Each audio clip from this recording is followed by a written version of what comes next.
Subscribe कीजिए science study bye Khan channel को और लेटेस्ट अपडेट के लिए बेल आइकन को प्रेस कीजिए। हेलो बच्चों, तो कैसे हो आप सब लोग। आई होप कि आप सब लोग अच्छे होंगे। आज हम पढ़ने जा रहे हैं सरफेस इंटीग्रल। जैसे कि आपको पता है कि हमने लास्ट लेक्चर में क्या पढ़ा था, लाइन इंटीग्रल। उसके अंदर हमने क्या पढ़ा था, उसकी हमने इंट्रोडक्शन की थी, जान पहचान की थी। उसके बाद कुछ बातें की थी उससे रिलेटेड। उसके बाद हमने कुछ न्यूमेरिकल प्रॉब्लम्स की थी और उस टॉपिक को हमने फिनिश किया था। मुझे उम्मीद है पूरी की पूरी कि आपको वो लेक्चर समझ आ गया होगा। अगर फिर भी आपको कोई प्रॉब्लम हो, आप हमें क्या करें, कमेंट करें, और या फिर आप उसकी जो आपकी कोई प्रॉब्लम है उसकी फ़ोटो कैप्चर करके आप हमें इंस्टाग्राम पे सेंड कर दें। हम कोशिश करेंगे कि आपकी जो प्रॉब्लम है वो हम सॉल्व कर सकें।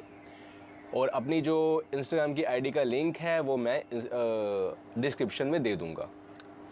और आज हम पढ़ने आ रहे हैं सरफेस इंटीग्रल। तो इस वीडियो को स्टार्ट करने से पहले मैं आपसे यही बात करना चाहूँगा बार बार कि वीडियो अच्छा लगे तो प्लीज़ वीडियो को लाइक करें, शेयर करें और हमारे चैनल को सब्सक्राइब करें। तो आप बोलते हो सर आप यही बोलते रहते हो लाइक शेयर सब्सक्राइब, तो इससे क्या होता है कि बच्चों की हमें मोटिवेशन मिलता है कि हमारी वीडियो को लाइक कर रहा है ना। तो आपके लाइक करने से ज़्यादा टाइम तो खर्च नहीं होता, प्लीज़ वीडियो को लाइक कर दिया करें, इससे रैंकिंग होती है तो हमें फिर मोटिवेशन मिलता है। तो हम स्टार्ट करते हैं, ठीक है। और इतना बड़ा भाषण दिया तो उसके लिए माफ़ी अगर बुरा लगा हो तो।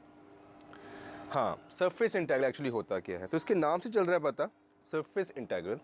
कि सरफेस को हमने इंटीग्रेट कर दिया, वो क्या बन गया, सरफेस इंटीग्रल। ठीक है, सबसे पहले लिखते हैं इसकी डेफिनेशन क्या होता है।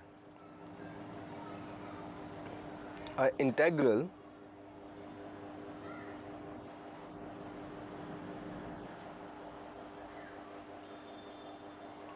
which is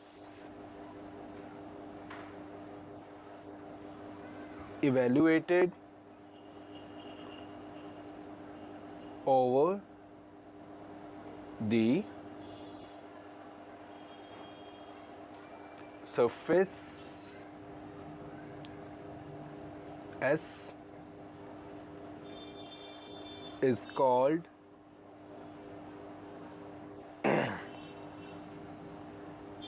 surface integral. अगर हम एक इंटीग्रल को इवेल्युएट करते हैं, मतलब लगाते हैं, इवेल्युएट करते हैं ओवर द सरफेस एस, ध्यान रखना, ओवर द सरफेस एस। अगर हम एक इंटीग्रल को इवेल्युएट करते हैं ओवर द सरफेस एस तो उसको क्या बोलते हैं, surface integral.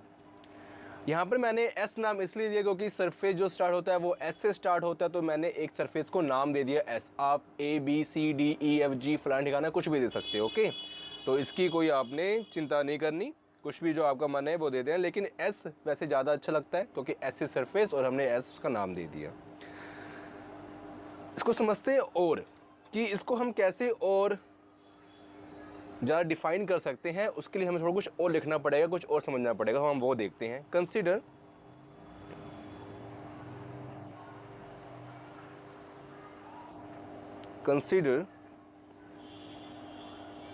f vector is equal to f1 i cap f2 j cap plus f3 k cap is a vector point function. तो हमने एक ले लिया, कंसीडर कर लिया कि f वेक्टर एक वेक्टर पॉइंट फंक्शन है and s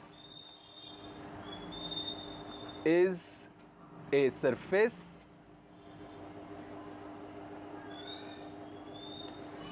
in 3D space. तो जो S है वो क्या, एक सरफेस है 3D स्पेस में, ठीक है। मतलब 3 डायमेंशनल है, एक्स वाई जी इसके कोऑर्डिनेट्स हैं, आप समझ गए होंगे। जो बच्चे शुरुआत से लेक्चर देख रहे हैं तो उनको पता होता है कि 2D क्या होता है, 3D क्या होता है, और 2D 3D में हम कोई अगर चीज़ लेते हैं, कोई वेक्टर पॉइंट फंक्शन या स्केलर पॉइंट फंक्शन लेते हैं तो उसको हम कैसे रिप्रेजेंट करते हैं, आपको समझ आ गया होगा अगर आपने शुरुआत से लेक्चर देखे होंगे तो। अगर नहीं तो फिर देखो दोबारा शुरुआत से जाके और क्या तो consider F vector is a f1 I cap, f2 j cap, f3 k cap is a vector point function and S is a surface in a 3D space. Okay, then the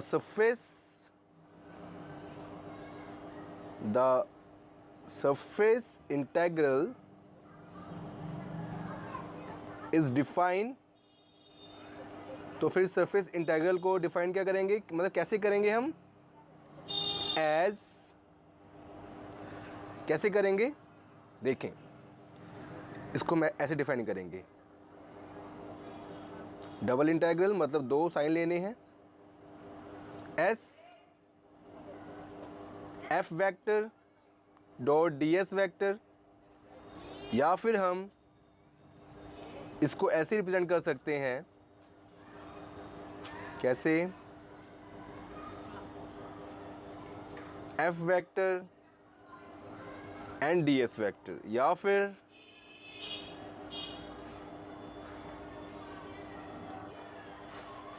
F vector N cap and D S. Okay, तो यहाँ पर मैंने क्या किया, इसको मैंने इसकी 3 form लिख दी, जो कि डिफरेंट बुक्स में इसकी 3 डिफरेंट फॉर्म होती है. तो कई बुक्स में हमें ये फॉर्म दे देते हैं कि सरफेस इंटीग्रल, अगर हमें एक F vector point function given है और एक सरफेस गिवन है, तो हमें कुछ ऐसा दे देते हैं फॉर्म कि इसको ऐसे रिप्रेजेंट करना है. कई बार हमें ऐसा दे देते हैं, कई बार हमें ऐसा दे देते हैं. तो यहाँ पर हमने क्या देखा, यहाँ पर हमने देखा कि डी एस वेक्टर एक्चुअली है क्या, डी एस वेक्टर एक्चुअली है क्या, वो क्या है, N cap and D S. ठीक है, यहाँ डॉट है, मतलब यहाँ पर मल्टीप्लाई हो रहा है आपस में, बहुत इजी है. इसके बाद हम ये देखेंगे कि एन कैप, जो ये एन कैप है ये क्या है, एन कैप है unit normal vector on surface S. तो n क्या है हमारा, unit normal vector on surface s. ये आपको समझाऊंगा मैं, या फिर आप ये कह सकते हो कि आगे तो मैं समझाऊंगा डायग्राम में, लेकिन यहाँ पर अभी इस n वेक्टर n कैप की डेफिनेशन हम कह सकते हैं कि जैसे कि ये सरफेस है, ये कोई सरफेस है. ओके, इसको नाम दे दिया हमने, कोई ये s सरफेस है, तो एक इसका यूनिट नॉर्मल वेक्टर मतलब इसके ऊपर ऐसे खड़ा हुआ सीधा सा पॉइंट है. ठीक है, इसके पॉइंट पे, कहीं भी इसके पॉइंट पे एक सीधा सा पॉइंट है. ये क्या है, जो मेरा जो ये कैप है, ये जो मेरा पेन है, ये क्या है, स्केच है, ये क्या, इसका है unit normal vector on surfaces. Okay, तो इसको हम कहेंगे एन कैप. इसकी डायरेक्शन क्या है, एन कैप, क्योंकि हमें पता है कि जो यूनिट वेक्टर होता है एक्चुअली उसका जो मैग्नीट्यूड होता है वो कितना होता है, 1, और उसकी वो किसको रिप्रेजेंट करता है, वो करता है डायरेक्शन को रिप्रेजेंट.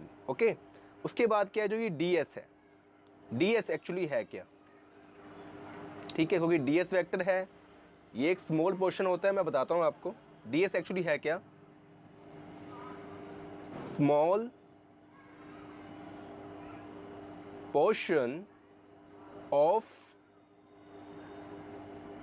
Surface S. तो ये एक छोटा सा टुकड़ा है सरफेस एस का.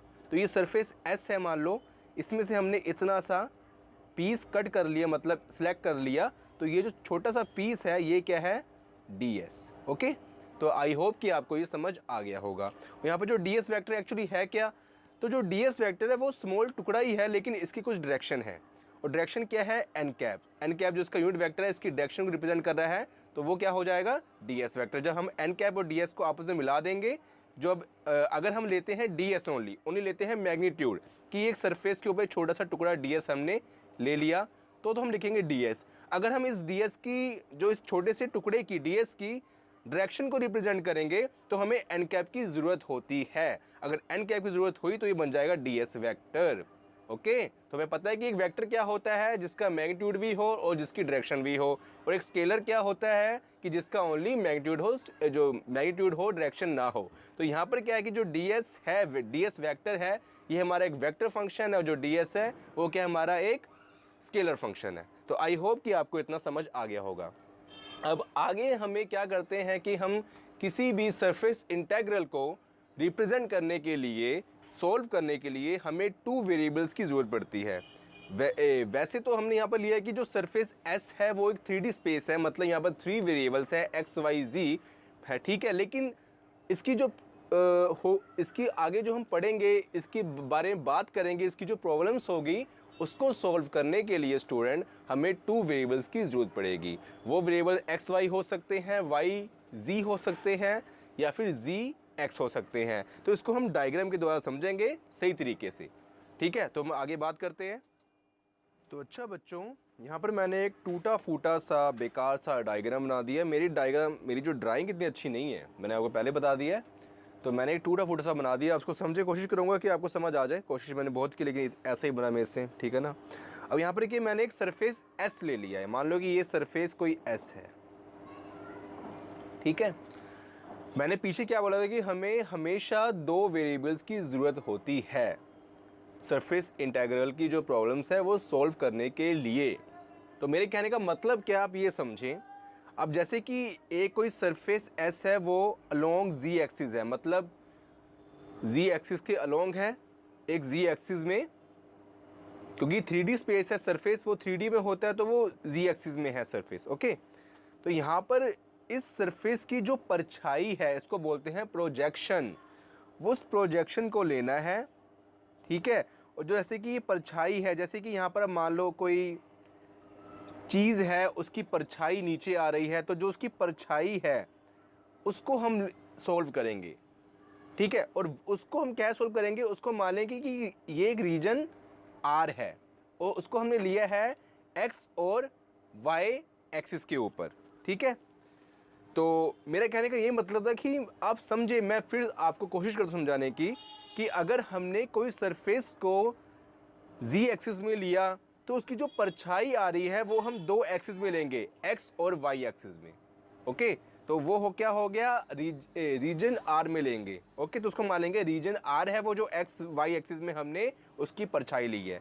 तो हम बोल देंगे इसको projection of surface S in X Y plane, okay. तो हमने एक्स वाई प्लेन में उसका प्रोजेक्शन ले लिया। सिमिलरली आप अगर कोई हमारा सरफेस वाई एक्सिस में है, तो उसका जो प्रोजेक्शन आप कहाँ लेंगे, ऐसे लेंगे, तो वो उसकी परछाई कैसी आएगी, ऐसी आएगी, मतलब एक्स और जी प्लेन में, ओके। उसके बाद अगर कोई एक्स एक्सिस में हमारा सरफेस है, तो उसकी परछाई कहाँ आएगी, वाई और जी प्लेन में, या वाई और जी एक्सिस में, जो आप कह सकते हो, आपको इजी लगे। तो मेरा कहने का मतलब, समझाने का मतलब ये था कि आगे हम जो क्वेश्चंस करेंगे उसको हम फर्स्ट ऑफ ऑल, हमारे पास दो वेरिएबल्स होंगे, ठीक है। तो उसको हम सॉल्व करेंगे, एक वेरिएबल में कन्वर्ट करेंगे। तो ये बातें हम पहले बाद में करते हैं, पहले इसके बारे में हम कुछ बातें और करते हैं। इसके हम पढ़ते हैं रिमार्क, ओके। इसके मतलब रिमार्क पढ़ते हैं कि रिमार्क क्या है, उसके बाद इसकी कुछ हम प्रॉब्लम्स वो सॉल्व करते हैं। तो आई होप कि आपको समझ आ गया होगा, ठीक है ना। हम करते हैं रिमार्क। तो यस स्टूडेंट, अब हम करते हैं रिमार्क। तो रिमार्क हमारा पहला कौन सा है, देखते हैं। If R X be the projection, Rx be the projection of surface S in XY plane, कि अगर Rx एक प्रोजेक्शन हो सरफेस S का इन XY प्लेन, जैसे कि ये रहा जो हमने डायग्राम में किया है, इसको मान लेते हैं Rx, तो हमारा सरफेस इंटीग्रल एक्चुअली क्या होगा, तो वो होगा surface S F vector n cap ds is equal to Rx is equal to Rx, 20 रुपये किलो, यार इनको इग्नोर करो। F vector into n cap dx dy and n cap k cap। Okay, तो यहाँ पर जो हमारा ds क्या है, where ds is equal to dx dy upon n cap k cap, और ये फ्लक्चुएट करेगा, ये चेंज होगा, ठीक है। ds हमारा चेंज होगा प्लेन के हिसाब से, क्योंकि अब अभी क्या है कि जो rx जो प्रोजेक्शन है वो सरफेस x का इन xy प्लेन में है, तो हमारा ये ds की वैल्यू हमारी ये आई। रिमार्क 2 करते हैं हम।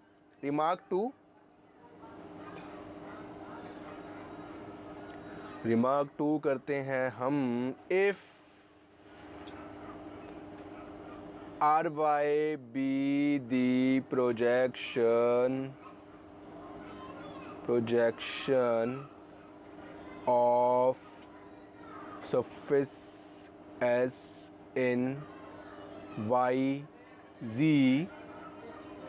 प्लेन। अब हमने क्या ले लिया कि जो ry को ले लिया कि वो क्या है, एक प्रोजेक्शन है इन YZ प्लेन, तो वो क्या होगा हमारा, देखें, वो हो जाएगा S F vector n cap ds is equal to ry F vector n cap.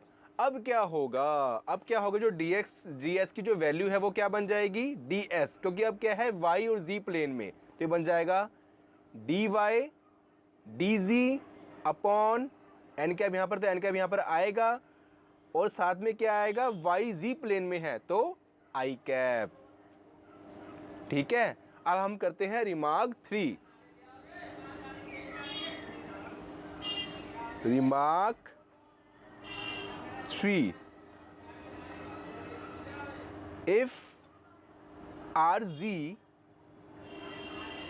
be the projection of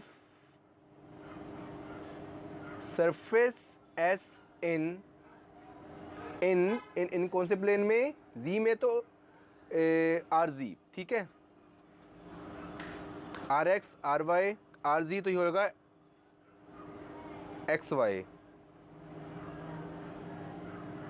I am so sorry, थोड़ा घूम चुका हूँ मैं, XZ होगा, ठीक है, in XZ plane, then S F vector n cap ds is equal to RZ F vector n cap dx dz n cap and j cap। ये लिखना है हमें मॉडुलस में, मतलब मोड में। तो आई होप कि आपको ये समझ आ गया होगा। अब हम करते हैं इसका फिजिकल मीनिंग क्या है, कि एक्चुअली इसका मतलब क्या है सरफेस इंटीग्रल का, ये हमें क्या बताता है कि एक्चुअली ये है क्या, इसकी पावर क्या है, ये क्या है। ओके, हम करते हैं आगे कि एक्चुअली ये है क्या। तो यस स्टूडेंट, अब हम बात करते हैं physical meaning of result of surface integral, कि जो सरफेस इंटीग्रल का जो फिजिकल मीनिंग एक्चुअली है क्या, इसका मतलब क्या होता है। हम लिखते हैं यहाँ पर,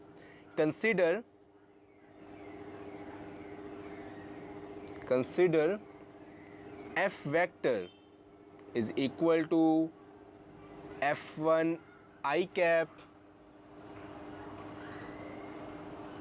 f2 j cap and f3 k cap represent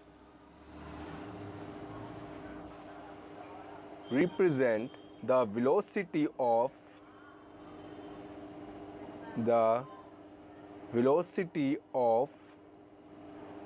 a particular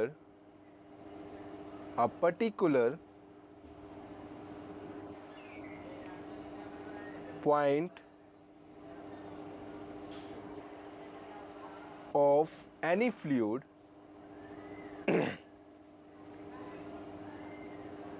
in x, y and z direction. तो इसका फिज़िकल मीनिंग क्या, मतलब क्या है कि एफ वेक्टर जो है हमें क्या रिप्रेजेंट कर रहा है, ये कर रहा है कि वेलोसिटी को रिप्रेजेंट कर रहा है। और किसकी वेलोसिटी को, एक ऐसे पॉइंट को या ऐसे एक लिक्विड के पॉइंट को, एक फ्लूइड के पॉइंट को जो हमें मतलब किसी फ्लूइड के एक पर्टिकुलर पॉइंट के एक्स वाई जी डायरेक्शन में उसकी वेलोसिटी को वो रिप्रेजेंट कर रहा है, वो क्या है, एफ वेक्टर। अब हम बात करते हैं, इसके बाद यहाँ तक हमारी बात हो गई एफ वेक्टर की। अब हम बात करते हैं जो हमें सरफेस इंटीग्रल लिया, मतलब F vector dot D S vector, उसका मतलब क्या है। यहाँ लिखते हैं when fluid flux passing through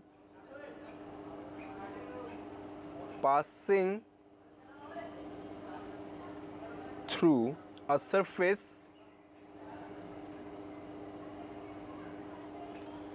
then the result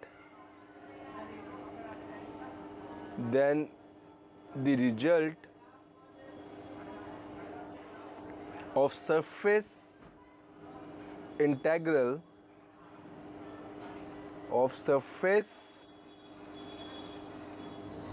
integral is given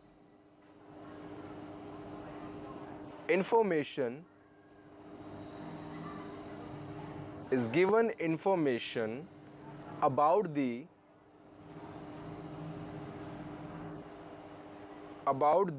quantity of the flux,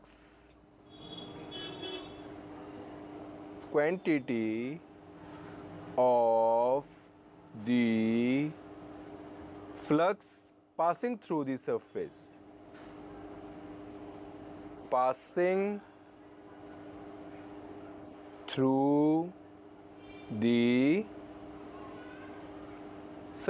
तो भैया इसका मतलब क्या है, इसका मतलब कि एक फ्लूइड है, एक फ्लूइड का जो फ्लक्स है वो पास कर रहा है एक सरफेस एस से, तो उसका जो रिजल्ट होगा, मतलब कि सरफेस इंटीग्रल, वो हमें क्या बताएगा कि कितनी क्वांटिटी ऑफ फ्लक्स, मतलब कितनी मात्रा में, कितनी मिकदार में जो हमारा फ्लूइड है वो उस सरफेस से पास कर रहा है। कि अगर पास कर जाए, मतलब कि आप मान लो कि एक पाइप है हमारे पास, उसमें से हम पानी पास करवा रहे हैं, ठीक है, हमने टैप से उसका मुंह फिट कर दिया है, घपला कर दिया सब कुछ, और हम करवा रहे हैं, पानी पास करवा रहे हैं।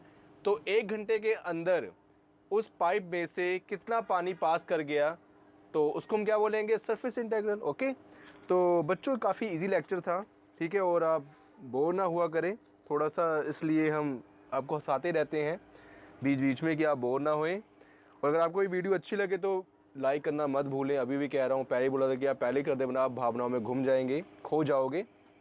तो आप इस वीडियो को लाइक करो, शेयर करो अपने दोस्तों के साथ, कि ज़्यादा से ज़्यादा बच्चे इसका फ़ायदा उठा सके। और अगर आपने हमारे चैनल को सब्सक्राइब नहीं किया है तो चैनल को सब्सक्राइब भी कर दो यार, अब कितना बोलना पड़ेगा।